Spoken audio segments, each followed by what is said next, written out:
I have to challenge myself in the same ways I expect others. When you get up on a stage to speak to people, I couldn't do it if I felt like a fraud. If I didn't know for a fact that I was living it out to the best of my ability, I couldn't do it, man. Today we have a cool setup with Chad where we're going to spend the day with him and experience 24 hours with Chad Wright. This one's a special one.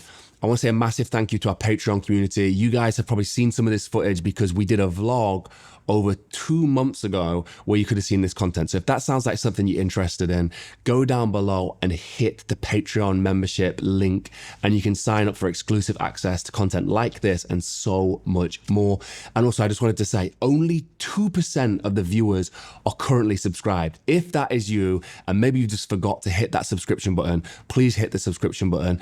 And only 13% of our subscribers have the notification bell hit as well. So please hit the notification bell if you haven't. Go quickly, do it, just press it. And then you'll get exclusive access to our new content that's coming up as and when it happens. Thank you so much. Let's dive into the episode.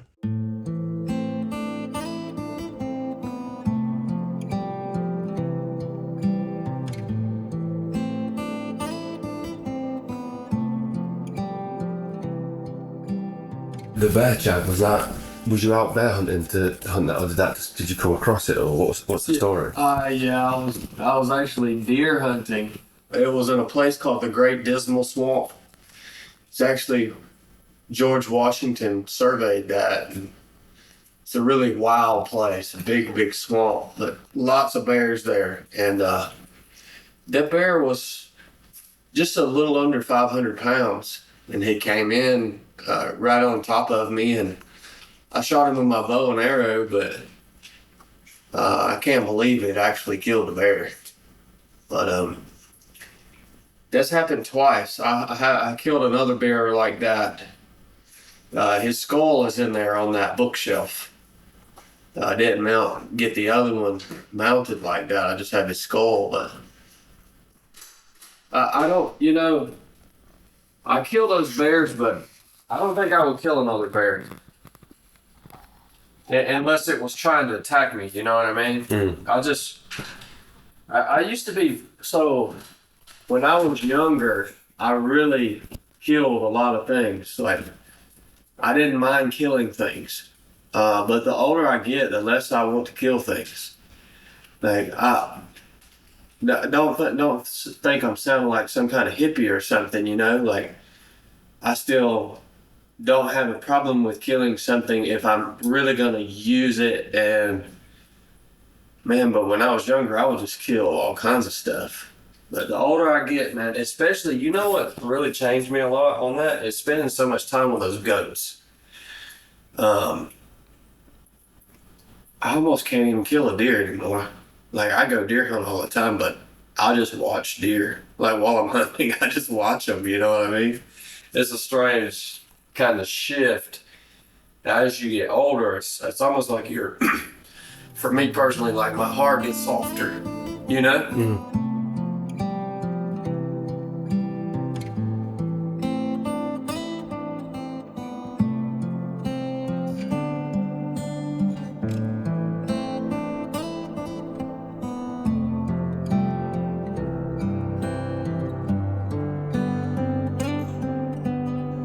I'm just curious on the running.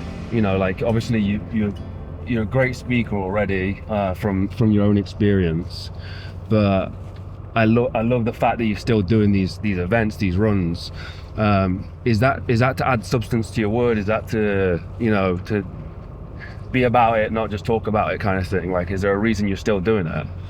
Well, there's a verse in the Bible where the Apostle Paul is he's talking about that he has to live his life to the same standard that he expects other people to live to. And he basically talks about how if he decides not to live by that standard, then he's disqualified as a preacher or as a teacher, And so I see it the same way in my life. If I'm not gonna get out and practice the things that I preach and the things that I believe in, then I have no right ask anybody else to do that or to get any better or to challenge themselves. So it has to be a natural part of my own personal life. I have to challenge myself in the same ways I expect others. And it does, you know, when you get up on a stage to speak to people, or you make a film like this or something like that, I couldn't do it if I felt like a fraud. If I didn't know for a fact that I was living it out to the best of my ability, I couldn't do it, man. So that's what it's all about for me. And it also does create stories, and that's where you learn the lessons to share with others. If you keep pushing and keep living it out, it's interesting. When I first started creating content, you kind of think, am I ever going to run out of stuff? But if you keep living it, the well never runs dry. Like, you don't need to hold back. You don't need to hold back like, oh, I'm going to save this story because I'm afraid that I'm going to run out of stories. It's like, no, you just keep creating stories and the well never runs dry.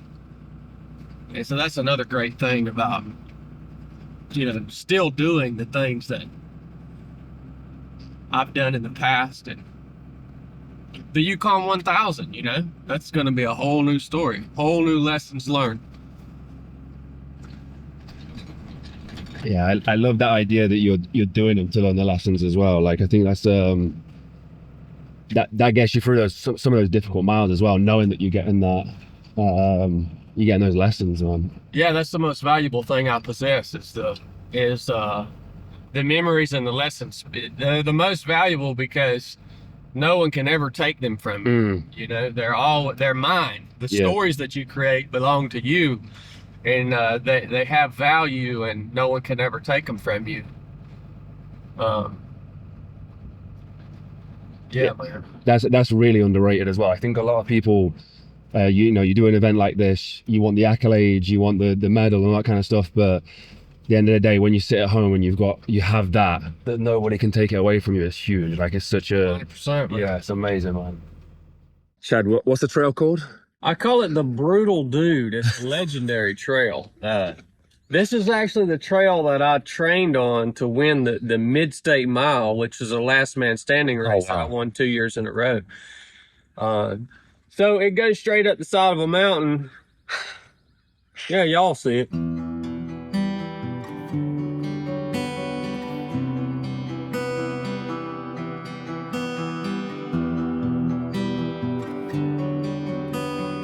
Yeah, this is top of the ridge right here. It's not a bad place to come and sit. A little windy today, but nobody will see on the camera how tough that Brutal Dude track is. It's a tough track to run, but this is a great reward to get to the top.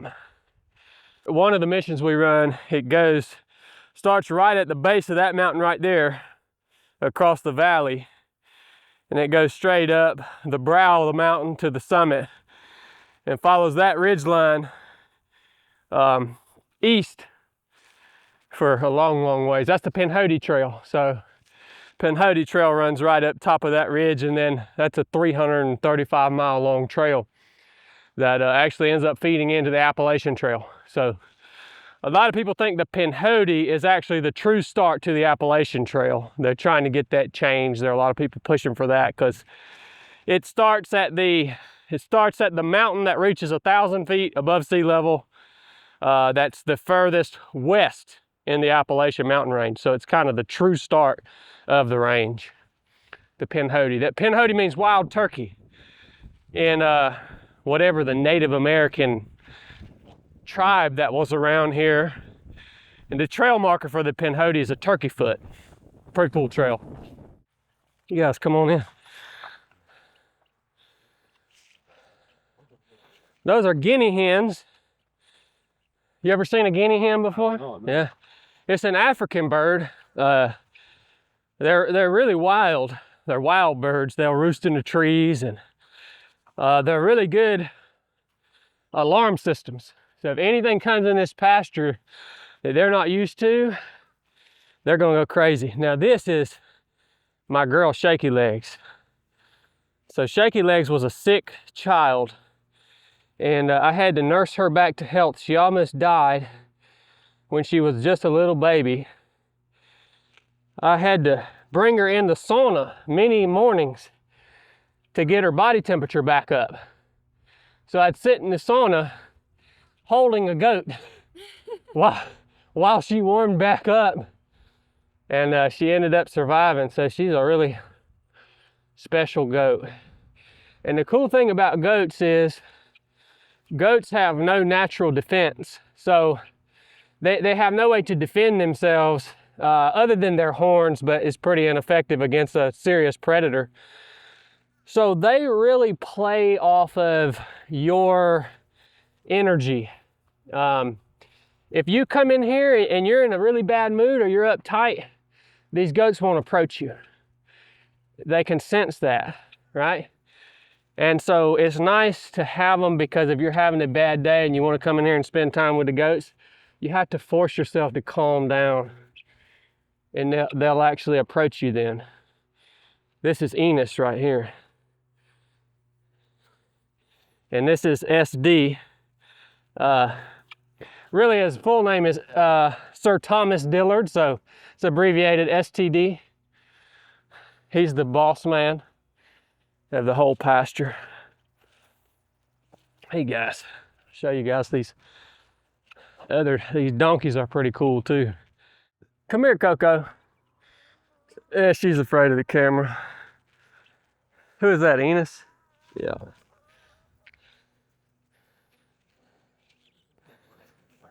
But look, man, people would be a lot less uptight if they'd make this a part of their daily routine. I can promise you that much. Because these goats and these animals don't want to hurt nobody, you know? They just want to be loved on. This is Squirt right here. I think this is the part of Chad Wright that nobody really knows about or ever sees, right? This is one of my favorite things. I mean, you can just sit up here for hours with them, you know what I mean? I've been getting tons of messages asking about my health protocols ever since I did the world's heaviest marathon. The experience took a toll, and getting back to optimal health has been an absolute journey. That's where Marek Health have been absolutely essential. Their approach is beyond quick fixes. It's about long-term health and performance. They work with medical professionals to create personalized, evidence-based plans tailored to your needs, using pharmaceutical-grade treatments and cutting-edge diagnosis. Whether it's TRT, peptides, supplements, or like me, getting full health analysis to get you back on track, Marek Health provides everything that you need. And it's not just for athletes. If you're an entrepreneur or businessman like me, you might want that renewed focus, clarity, and energy. That's when Marek Health can get your brain performing at its peak. From comprehensive blood work to customized health plans, Marek gives you the tools to optimize your life. If you're ready to take control of your health, go to marekhealth.com and use code Mulligan for 10% off. The link's down below. I can't recommend them enough, and if you just wanted to get started, I would go and get your blood work done. Go get assessed, find out where they can help you. Use the link down below for 10% off using code Mulligan. Let's dive back into the video. All this stuff y'all see on this film, none of this belongs to me. I don't own anything. This is all just on loan for me to use. You know, the Almighty has just loaned me this stuff for me to use it while I'm here, because it's all gonna go to somebody else one day. I don't own any of this. I don't own nothing.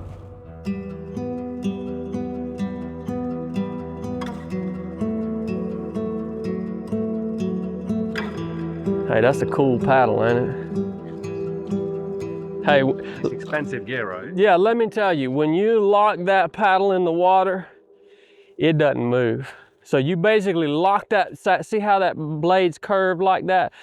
You lock that paddle in the water, and then basically you're pulling the boat around the paddle, right? Because when that thing hits the water, it's locked in because of the way the paddle blade's shaped.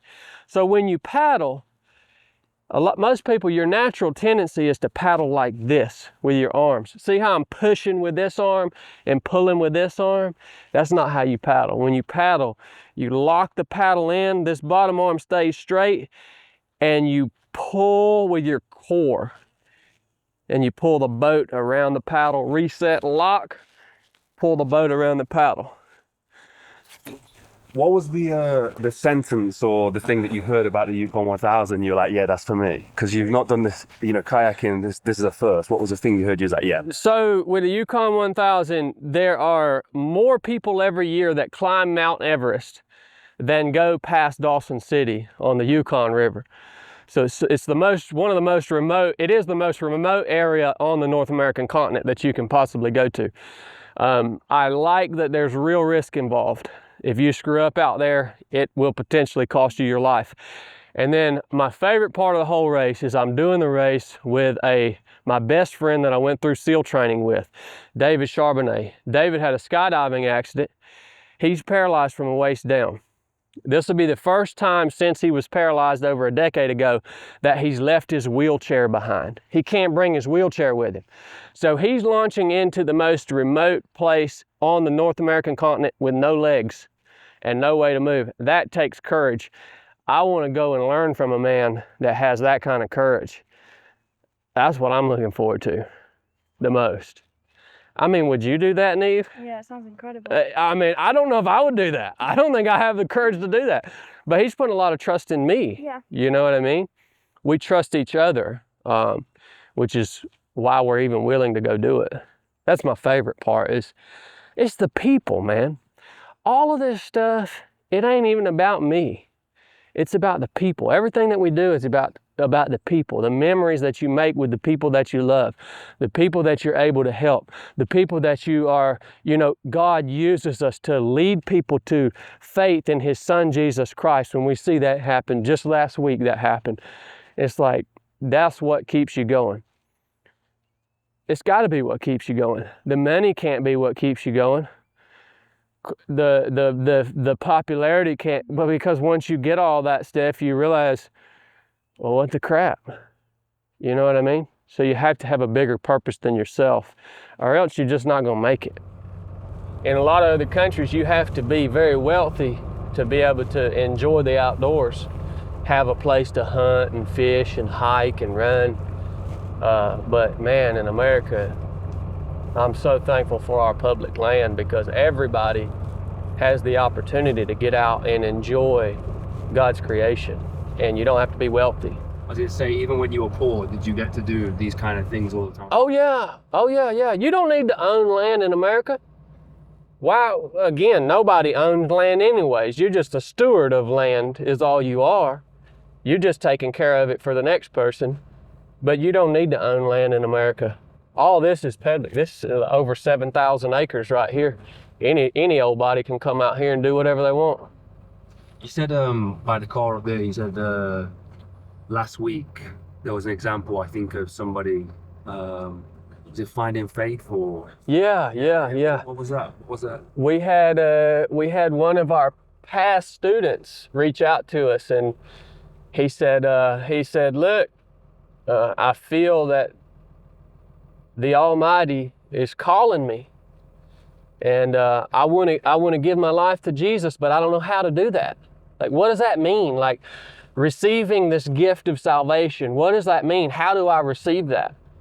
And so my man Chili got to call him and just walk him through the simplicity of it. Like, a lot of people expect when you receive the gift of salvation, like, a dove's going to descend and there's going to be this bright light, and that's not the way it is, right? I mean, we're surrounded by the supernatural. These trees, the way everything works together, the sun, the moon, the stars, the supernatural's all around us. We just take it for granted because it's part of our existence. But when you receive the gift of salvation, it's just it's a decision of obedience that you make to the calling of God. God wants you, you obey. And the process then begins, which is a lifelong process of being conformed into the image of Jesus Christ, right? That's what it's all about. So Chili got to walk him through that, you know. The key to marriage took me about 10 years to learn it. The key to marriage is selflessness. It took me a while to figure out, you know, the Bible says, love your wife as Jesus Christ loved us, right? And so a man has to be willing to totally put himself aside, his wants, desires, to serve his wife. And you know, it's funny what happens when a man does that. His wife then wants to follow him. His wife wants him to lead. You know, all these men are frustrated. Oh, my wife won't let me, you know, make decisions. My wife won't let me be a man. She wants to make, well, you dummy. She don't want to follow you because you're not worth following. How do you make your wife desire to follow you? You serve her. You make sure her needs are met physically, emotionally, spiritually, and then it all works out. See, marriage was God's idea, but it's not very fun until you decide to do it God's way. And then all of a sudden, it's the best thing on earth. Did you always have your faith? No, I received the gift of salvation in 2012 while I was overseas on a deployment. I was living in a building that, to make a long story short, had a demon or some sort of evil spirit in it. And I had never encountered anything like that before. And a man called me and said a prayer. I put him on speakerphone, and whatever that thing was left. And I said, oh, I better look into all this stuff.